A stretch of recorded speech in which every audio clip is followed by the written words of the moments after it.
How do you find out about yourself? Like, what are some tools or kind of methodologies that you use? Because it seems like this is kind of one of the highest and best uses of your time, right? Figuring out like what you're good at, what you're passionate Well, about. Like, that's a good question, JD. There's a number of ways to identify it. Looking at personality inventories is one way. Making sure that you're able to elucidate what skills and what weaknesses you have, and an easy way to assess that would just be finding a friend or finding someone that you think is going to be fairly unbiased in their assessment of you, and just be like, hey, what do you think of X, Y, and Z? That's one way to do it. one thing that blew my mind was one of our advisors actually told us about something called Principles U.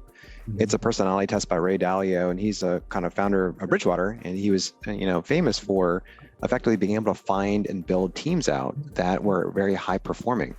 And the Principles U test, Dr. Ram, we had the entire team take it, and it was scary how insightful and just super fascinating the clarity you get from taking this simple test.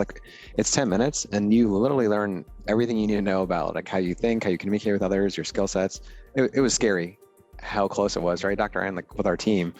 And we've been using this actually on multiple levels, right, to manage, to kind of train, but also just to learn more about ourselves, right? So it's a double click on the Myers-Briggs and the Strength Finders and other things that we've seen. So phenomenal. Yeah, it's a really powerful tool, and it gives you a more granular, more data-driven assessment of who you are. And if you don't have like a core group of individuals that know you well, this would be a good start to kind of make you understand, like, some of the things that you gravitate towards, some of the things you shy away from, some of the strengths you need to develop. And frankly, in many ways, sometimes, some of your weaknesses. And I personally am of the opinion that you should try to look at your weaknesses as well, because that's going to help balance your personality, right? If you are somewhat introspective at baseline, maybe find ways to improve that a bit, because there are a lot of opportunities to lose out in life if you are only set in one area.